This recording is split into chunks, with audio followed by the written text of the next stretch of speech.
on. It's a quarter-ish past 9. My name's Rebecca Livingston.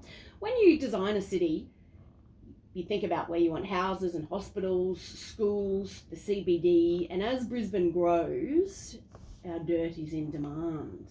People are looking at land differently, including the Greens Lord Mayoral candidate, Jonathan Sriranganathan. Jono, good morning. Good morning, how you going? Well, thank you. You are looking at a particular piece of turf, Eagle Farm Racecourse. What's your idea? Basically, we want to transform Eagle Farm Racecourse into a walkable neighbourhood with 4,000 medium density publicly owned apartments with ground level shops, plus 25 hectares of public green space and 5 hectares of public facilities like new schools and medical centres and libraries. So within that 25 hectares of green space, we're imagining maybe 15 hectares of sports fields and parkland and 10 hectares of native forest. So it's a pretty bold proposal, but it came out of this idea that, you know, people were saying, well, the Greens are objecting to new development on the floodplain because we've been quite vocal saying we shouldn't be building on land that's prone to flooding. And people said, well, where do you think we should build? And we looked at that racetrack, and it is a huge chunk of land right next to a train station within a few kilometres of the inner city. So it seems like a really obvious place to be creating both new public facilities and new government-owned housing. And the blunt reality is that long term, it's not going to be an efficient use of land to have that giant site locked up as horse racing tracks. What about the horse racing, though? An industry that supports jobs and people and connections and community? Yeah, I mean, the industry has been in decline for a while and is now heavily dependent on government support. So it relies on a lot of public grants and taxpayer-funded subsidies. It also is increasingly reliant on other revenue streams like poker machines. And on this show, you've covered previously how the Brisbane Racing Club is shifting towards setting up poker machines at places like Stafford Bowls Club and down on the south side. So I think long-term, the sport is going to decline in popularity as more and more people become concerned about animal welfare. But it's also important to remember that right next to Eagle Farm Racecourse, there's still a second racecourse, Doomben Racecourse. We have these 2 giant racecourses. And I think people, they might glance at it in a map and not realize how big it is. We're talking about a 49 hectare site. That's like something like 60 soccer fields. It is a huge chunk of land to be set aside for just one pretty niche activity. Jonathan Sriranganathan, he is the Greens Lord Mayoral candidate. The idea he's putting on the table today is to transform Eagle Farm Racecourse into 4,000 apartments, a 5 hectare dedication for schools, medical centres, libraries, green space in there as well. I wonder what you make of the initial idea. I'd love to get your immediate feedback, 1300 222 612, or send me a text 0467 922 612. What do locals think? That's what we're finding out. We're releasing this as a proposal. We're not saying this is a locked on Greens commitment. We're not saying we definitely want to do this. This is a call for public feedback. So this morning we've published a survey that basically asks people about the general concept. This is a very early stages proposal. We're not saying that we want to rush off and do this as soon as we get elected. It's about testing the idea, seeing what people think.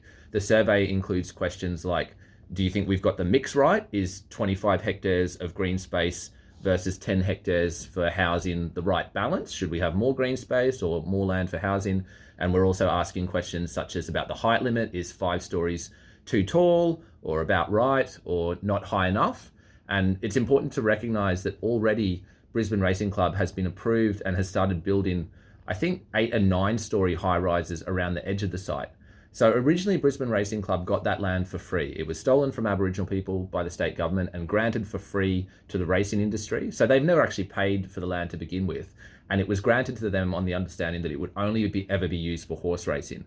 But in recent years, the major parties have allowed the racing club to start building private luxury apartments on that land that's zoned for sport and recreation. So even the racing club itself is already starting to build housing around the edges of the site. And the reality is that long term, it's not going to remain racetrack forever. It's going to be used for something else.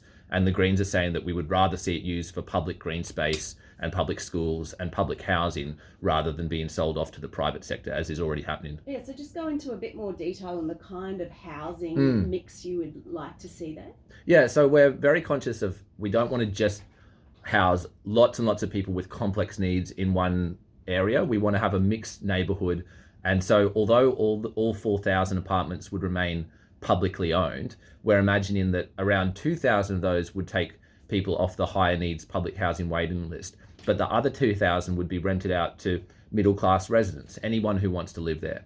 We're imagining 5-story buildings surrounded by parkland and bushland. So it's not going to feel like a really built up, highly urbanized neighborhood. It's going to be medium density apartments surrounded by lots of green space with shops and facilities at ground level. So you've got ground level shops and offices and then 4 stories of apartments above them. So just to be clear, you're talking about relocating Eagle Farm, or saying, look, horse racing can happen in Doomben, and this site will be transformed. Yeah, and it's the same principle that the government always does, where they say, oh, those industries that are in the warehouses down in West End or New Farm, or they'll have to relocate and be replaced by high density housing because housing is the higher priority for a growing city. And so it's kind of the same thing. It's saying, look, we need this land for something else. You're not going to be using it for horse racing forever. Let's start that planning process now. Because if we don't, as a community, have these conversations, and if, say, the Greens aren't running community surveys about what will happen, those decisions are going to be made by closed doors. The racing industry is going to do deals with private developers to sell off more of the site and gradually privatise land that was originally given to them for free for a public purpose. What are the chances of this actually happening? Honestly, I don't know. I think it's inevitable that at some point the racecourse will cease to be used for horse racing. Because why do you keep saying that? I mean, has that happened in other locations, in other cities? Yeah, I think it was Kuala Lumpur that recently shut down their racetrack and converted it to other users. But it's a matter of common sense that 40 hectares of inner city land, right next to another 39 hectares of inner city land, cannot continue to be used for horse racing long term. But I think the public mood is shifting against horse racing. The numbers are down in terms of attendance figures. They're more heavily dependent on other sources of revenue. And what we're saying is that the other activities that happen on site, like the hospitality, the function venues, there's a bit of music that happens there, that stuff could continue. We're not proposing to demolish any of the heritage buildings on site. We're proposing to retain all the heritage infrastructure and leave Brisbane Racing Club, if they want it, to retain ownership of about 8 hectares of the site. And it's the other 40 hectares that's currently just the horse track and some stables. That's the area that we think we should turn into parkland and housing. Keen to hear what you think of this idea from the Greens Lord Mayoral candidate, Jonathan Sriranganathan. Can I also just add, sorry to interrupt, you asked how likely is this? A few years ago, I was on this radio show proposing that we shut down Victoria Park Golf Course and turn that into public parkland. And at the time, the hosts on this show were like, come on, Jono, you're never going to shut down Victoria Park Golf Course. Now it's happening.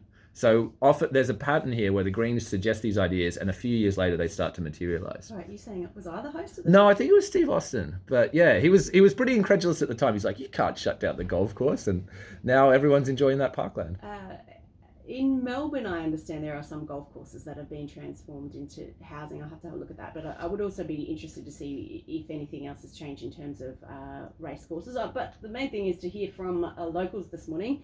If you live in and around Eagle Farm, 1300 222 612, what do you make of this idea to transform the racecourse into housing, essentially? Green space, schools, medical centre, library. That feeds into the idea that's been pitched by Jonathan Sriranganathan today. You can text me 0467 222 612. Have you spoken to the Brisbane Racing Club? No, we're going to be reaching out to them for meetings now that we've got a vision to show them. There's no point reaching out in abstract terms before we've got something on paper. So, what, in practical terms, is it a decision that Brisbane City Council can make? Is it a state government? Yeah, I mean, it would probably require collaboration with the state government ultimately, but the council could buy the land, and the land is valued very cheaply at the moment because it's only allowed to be used for horse racing and forms of sport and recreation. So the state government has valued the land at approximately $35 million.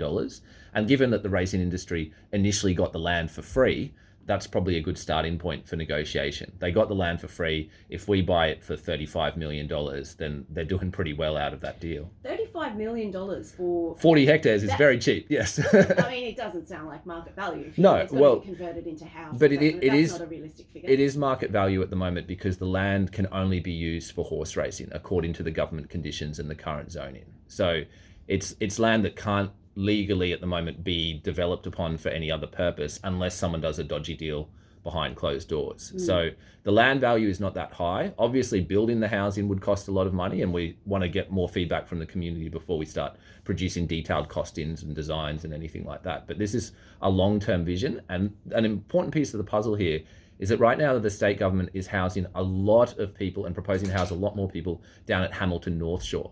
They're cramming thousands of people into very high density apartments, but they're not setting aside enough land for public green space and public facilities. So this Eagle Farm Racecourse proposal is partly about providing the backyard for Hamilton North Shore, because those people are going to need public schools and community facilities and sports fields and natural green spaces.